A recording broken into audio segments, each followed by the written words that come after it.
Yo, what's good with y'all, man? Got another reaction. MN crime, routine traffic stop uncovers killer mom. I ain't never this is my first time seeing this channel with body cam vid, so you about to see what clip they got talking about some in the thumbnail was talking about like she got dare me or something. Was she running around with a dead dare she killed or something like that? Like about to see what they talking about. I already know this about to be something crazy. Just off the title. Get straight into it.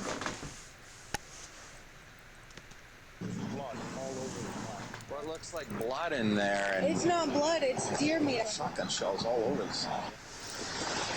Holy. In all the cases we've Who you don't kill? Like got a dead body up in there? What's going on?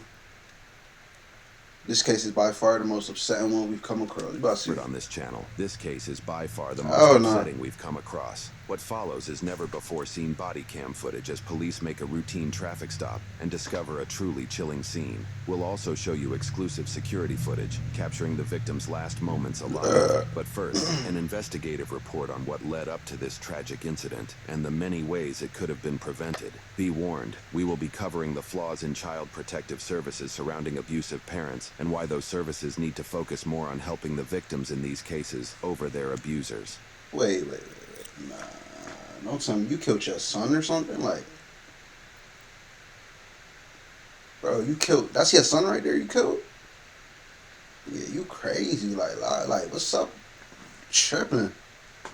It's a little kid. Like, This may seem straightforward, but domestic situations can become very complicated in cases where the abuser is the parent of a victim. Let's step back a moment and get some background on what exactly led up to yeah, this. what happened, bro? What happened? In December of 2015, Julissa Thaler and Tori Hart's child, Eli Kenneth Alejo Hart, was born. However, their relationship quickly went south. Court summons suggest that Julissa has a long history of substance abuse, including suspicions that Damn. She off them drugs. Done killed her own kid. That's wild. We about to give her some time for that.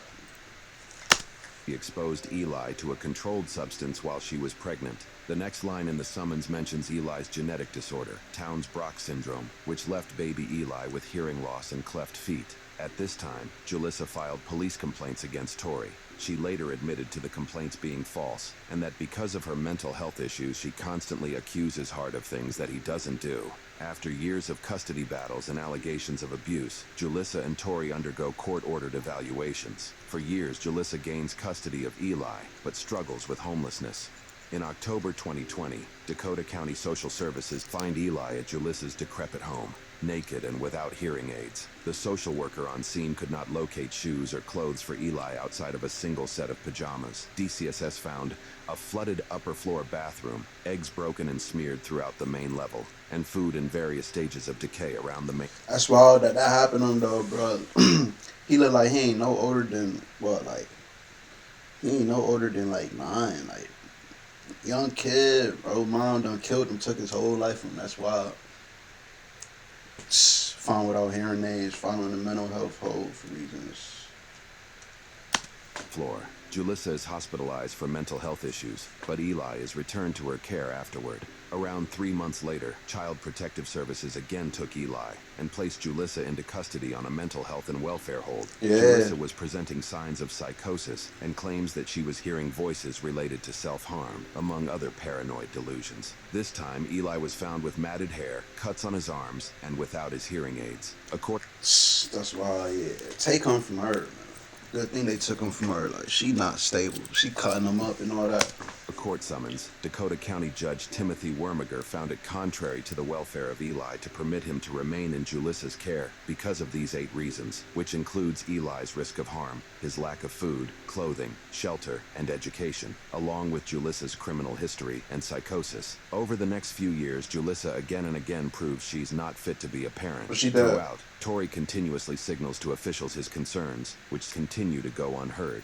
Here are just a few things Julissa has done, according to a court summons and numerous reports. Julissa told a story of dropping Eli's sippy cup off the side of a cliff in Colorado when he was younger. Her solution? She tied a rope to herself and climbed down to get it, leaving Eli unattended, open to the possibility of him falling.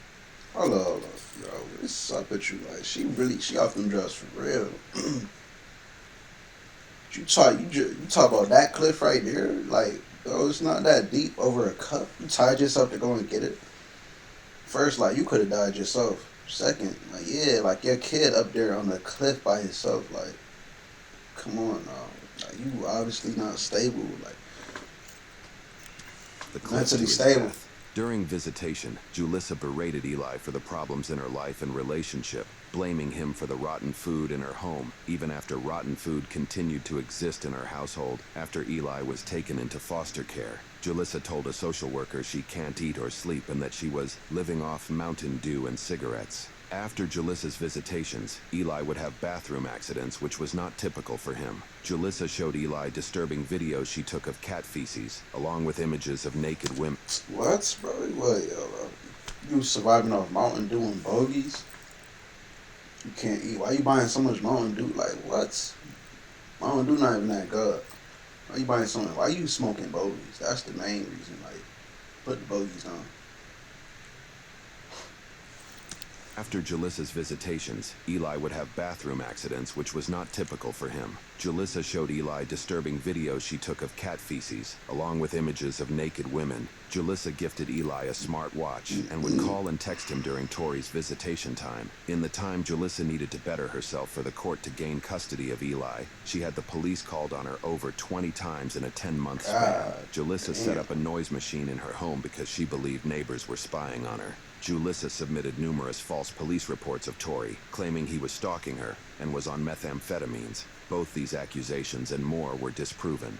During DCSS visits to her home, Julissa was found to be raising ducks in her living space, despite her attempts to hide them during inspections. Two separate Raising landlords duck. kicked her out for causing problems. Julissa reportedly drove erratically when dropping Eli off at school, speeding on multiple occasions, and supposedly left tire marks on school grounds. While at school, Eli told teachers he didn't sleep the night before when he was with Julissa. His behavior also reportedly dropped dramatically at school when he was under her care. Julissa lied to the court about buying tickets to Disney World and did so in hopes that it would expedite the custody process to allow her to leave the state with Eli. Julissa stole prescription drugs, and during court-ordered drug tests, she consistently failed. She also failed to keep up with court-ordered therapy sessions and parenting classes for over a year, and was given multiple 60-day extensions by the court. I don't even know what to say, honestly. Like, this is wild. You just saying mass shit. Like, crazy, man. She off them drugs. Like, not mentally stable. Got a whole kid. It's just like, damn, that's wild. Fill those requirements. Throughout all of Julissa's troublesome actions, Tori voiced his concerns for years to officials for the sake of Eli's safety. According to a court summons, here's some communications Tori sent to officials about his custody case and Julissa's actions. Like, that's crazy. Like, how though? Like, hey, why he still in? Why Jalissa still got custody of the kid? Like, get the kid to Tori. Like, she out. Like, do they not see what's going on? I mean, that's wild. Like, Concerns with her mental state that she could do something drastic. The whole purpose of this is to protect Eli, yet I feel he is now being put at risk. been at risk. What kind of damage is this doing to Eli? This is terrifying to me and upsets me that Eli continues to have to go through this. How is this okay? How will Dakota County monitor Eli's safety and well-being now? Eli is in danger every day he is with her. My real. son is not safe with her. Who is protecting Eli? Even Eli's caregiver addressed concerns to officials, saying, "I feel so bad for Eli. I feel he will be injured or worse being back with his mom." Due to Julissa's false allegations against Tori, he agreed to comply with a safety and permanency plan in order to secure permanent custody of Eli. Okay, This that's what's up, that's includes what's up. completing domestic violence and parenting classes, randomized drug testing, a mental health assessment, and adhering to an order for protection. In contrast to Julissa, Tori fulfilled all requirements. DC okay, yeah, that's what's up. That's what I'm saying, bro. Like, get Tori custody. Seem like what they talking like he more of a fit parent for Eli. Like, she obviously not in the right state of mind. That's So, positive visitations with Tori, noting Eli's happiness, energy, and enjoyment during their time together. According to a court summons, DCSS reports can be quoted that, during these visits with Mr. Hart, Eli is noticeably smiling, talkative, energetic, and he seems to enjoy them. Despite the countless negative reports on Julissa and the positivity and capability of parenting shown by Tori, the court system continually pushed for reunification of the child with their mother over the father. Bro, what? That's on, bro. This system be so crazy. Like, why? For what reason, bro? Why? Like, why y'all want the kid with her? Like, that don't make no sense, bro. Fast forward to That shit make no. They literally just said the kid whole behavior change. Seem more happy. They with the dad taking drug tests or he passing it. You feel me? Every time he get with the mom, his behavior drop. She off drugs. She doing this. She doing that. It's like, bro, what reason did y'all have to be like, oh, he should be with his mother instead? Makes no sense at all, bro. I like system be crazy. 2022, Tori filed for custody of Eli in Hennepin County Court, possibly to change the jurisdiction due to concerns about the current court's handling of the case. However, Hennepin Court said they couldn't grant custody due to the ongoing case in Dakota County and could only move forward if the Chips case were to be dismissed. Within days, the court moved to dismiss the Chips file. Unbelievably, on May 4th, 2022, the same defendant who filed all those negative reports against Julissa pushed to remove Eli from court supervision and into reunification with Julissa. Reports made on a later date cited the defendant had no immediate concern for Eli's physical well-being at the time. At this point, Eli had been in foster care for 466 days. Despite the recorded evidence that Julissa was not fit to parent Eli, Dakota County Judge Tim Wormiger removed Eli from the county's protection on May 10, 2022. Court summons show that a Dakota County social worker and one of Eli's court-appointed guardians both recommended that Julissa be reunified with her son. That's wild. So what about Tori, though? The hearing set for May 11, 2022 was canceled, thereby robbing Tori and Eli's family the opportunity to raise concern for Eli's safety. Yeah, so they just saying fuck Tori for no reason. Like that's that's how you know the system rigged, for real. Like, bro, it's literally no reason for him to be where, bro. They see the proof clear as day. Like, it's just wild. Adding more devastation to this case, a hearing was set for the very next day on May 11th, as an opportunity for Tori to raise immediate concerns to prevent the reunification. Unfortunately, the hearing was canceled, robbing Tori of this valuable opportunity. 6 days later, on May 17th, receipts show Julissa would purchase a shotgun with what was likely dozens of rounds, along with a revolver. Hey, the people who made that little decision, let Eli go back with his mom, they should be locked up too after what she just did. She killed Eli. She should be locked up. And the people who made that decision should be locked up too. Cause like, bro, you stupid. Like, what's wrong with you? The receipt even thanks her by name for the purchase.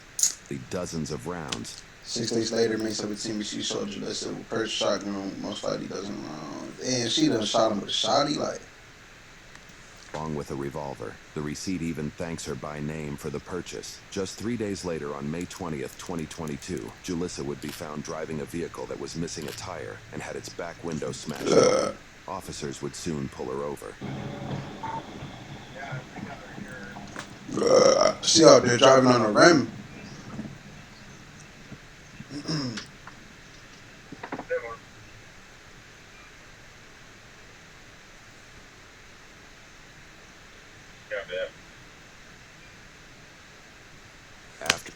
Matter of fact, now that I'm hearing that they let the kid back in the cut, they probably not even gonna give her that crazy amount of. I promise, bro. Watch. I'm gonna wait till the end, bro. They not about to give her no type of crazy time for it either, which is wild. I guarantee you, watch. Few minutes, two officers approach her vehicle from either side. According to police reports, the officers noticed shotgun shells, blood in the vehicle, and on Julissa herself, and what appeared to be gunshot holes in the back of the car seat. Julissa herself seems overly calm about the whole situation. According to police reports, she claimed the blood on her came from removing a tampon. Other suspicious claims were also made by Julissa, as seen from this limited body cam footage. There is no tire there. All right. Yeah, but I'm blood. There's what? Blood all over the Violation. I have a broken windshield and I'm missing a tire because some kids were shooting at my car. I had some. What looks like blood in there? And It's not blood. It's deer meat. I had a big. What you mean? You say you missing a whole? So your whole tire missing because some kids were shooting at your car. They shot the whole tire off your rim? No, that don't make no sense. She said some kids been shooting at my car. They shot the whole. They was using. The whole tire came off your rim? Come on now. What else you thought? Violation. I have a broken windshield and I'm missing a tire because some kids were shooting at my car. I had some. what looks like blood in there? And It's not blood. It's deer meat. I had a big bag. There's a farm around here that does deer meat and hamburgers. So. shotgun shells all over the side. yeah. Despite the incredibly questionable scene the officers discovered Julissa in, the officers decided to release her, personally chauffeuring her a ride home to her. Wow. What? Bro. Bro, what? That's wild. They released, bro, after that little encounter right there. Bro, the police smart. I'm proud to know that, bro. Like, I knew she was lying. It's like, I don't know why they did that. Well, because she white or something? Like, gotta be. Gotta be, bro. Like, that's wild right there. I don't know no sense. The officers who work in Hennepin County, home to Minneapolis, also may have feared getting a complaint from the woman, factoring into their decision making. According to news reports, They fair getting a complaint from her? Like, bro, what are they talking about? They feared. search warrant for Julissa's vehicle indicated the police released her because she was growing impatient, cold, and refused to sit in the squad. Yeah, that's that white privilege shit right there. Talk about they released her because she was growing impatient and cold. And she refused to sit. Like, bro, if this was somebody, a black female, bro, none of this would have happened. You see what they talk, bro? Do you see this? Blood all over the car, shotgun shells. She talking about, is dare me, like, bro, let this would have been a black female, bro. It would have went totally different. We never even got this far. We would have been locked up. That's wild, bro. I can't believe what I'm hearing right now. Cause she was grown, impatient, cold, and she refused to sit in the car. So they said, all right, we just go drop her off home. At the blood-soaked vehicle, officers developed probable cause and did a deeper search of the vehicle. Holy. So we got a body. All right, let's cover.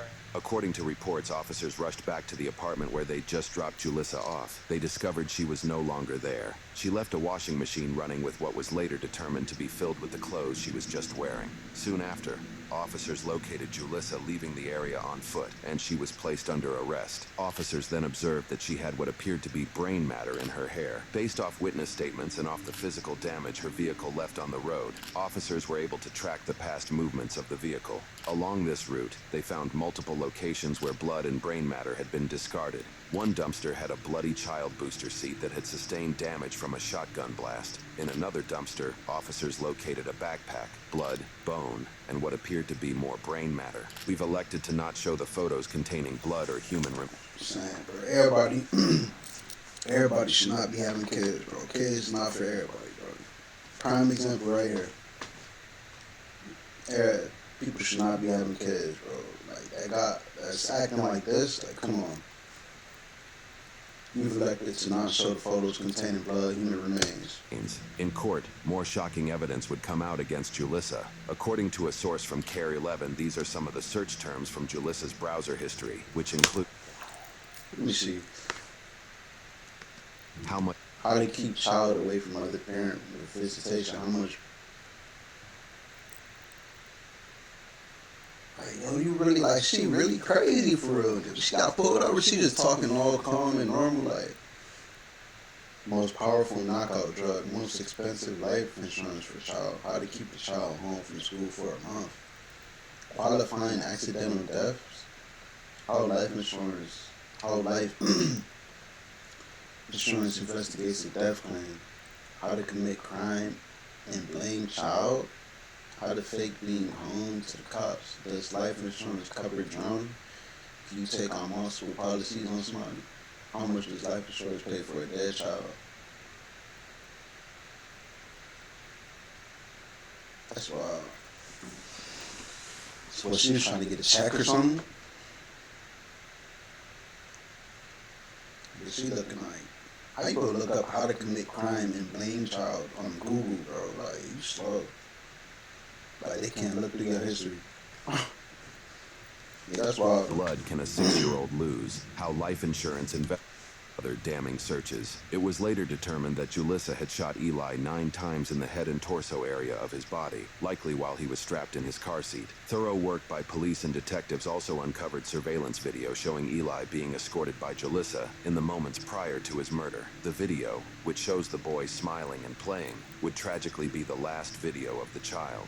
At one point, Julissa's own grandmother and father even disagreed with the handling of the custody case leading up to the murder. Julissa's grandmother claimed Tori doesn't have a mean bone in his body, and said of her granddaughter Julissa that she is good at manipulating people, and I blame the court system for not helping her out. We all told the social workers that she needs to be institutionalized, not just for a month, but maybe for a year or more. But nobody listened. Julissa's father said, I gave the judge her detailed mental health history. I told him that she was displaying paranoia and auditory hallucinations. I said I feared for Eli's safety. It all fell on deaf ears. Julissa did not mince words with how she felt about the situation. Ms. Dollar, you have the right to speak this morning if you'd like. You don't have any obligation to speak, but...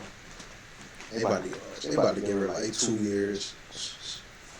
This is wild, bro. It's crazy. If you'd like to choose to speak, now is the time to do it. Yes, I would like to say something. Go ahead. I'm innocent. You all, you're garbage. Clearly, Julissa's lawyer isn't too happy about her choice of words. Thank you, Ms. Dollar. Lord, how you even, I know you're getting paid, but I don't understand how you be a lawyer for her in this situation. How, like, what you gonna say? It's literally nothing you can say. What you gonna blame it on mental health issues or something? Yeah, that's exactly what they'll do, actually. Now that I think about it. That's really the only thing they can say. Like, what you go, how you go, like, you feel me? How they even work with lawyers, like,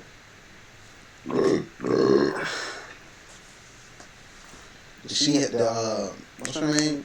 Julissa, whatever. She had to reach out to the lawyer, and then the lawyer got to accept defend her in court or something like that. Cause it's like, no one know that. Why would you even want to do that? You feel me?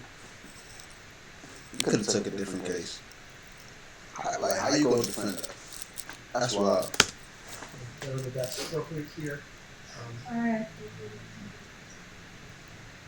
Julissa Thaler was sentenced with first-degree predetermined murder and second-degree intentional murder for shooting Eli no less than 9 times. She has received life in prison without the possibility of parole. Currently, Tori is in the process of suing the defendants and a caretaker of Okay. That's what I'm saying. Like, you see what she did? Like, life without parole, it is what it is. That's what I'm saying. Tori did not like that. Okay, so Tori suing. That's what I was saying. The people who made that decision with the custody case, bro, like, they should get sued and locked up. I don't be one of the rich prison or nobody, but it's like, come on, bro, that's wild. You really made that decision. Yeah, look what happened. All the evidence was pointed to it. They should be locked up and sued, honestly. And then, like, Tori should get at least, bro, at least 5 M's, bro, 5 mil for what just happened. Even on money, it's not gonna solve it, but it's like, bro, gonna need some. You need at least 5 M's for that. You need 5 M's for them, and then they need to get at least like 25 years, man. I was just careless, like. Continue to suggest reuniting Eli with Julissa. That outcome is yet to be determined. Unfortunately, this is not the only case of this nature that was mishandled by... It's crazy. You know what that means. Outcome is yet to be determined. You know what that means. System rigged. They ain't about to let Tory sue them. Crazy, even though they deserve it. Talk about it's yet to be determined. It's crazy. The system really be rigged for to be determined.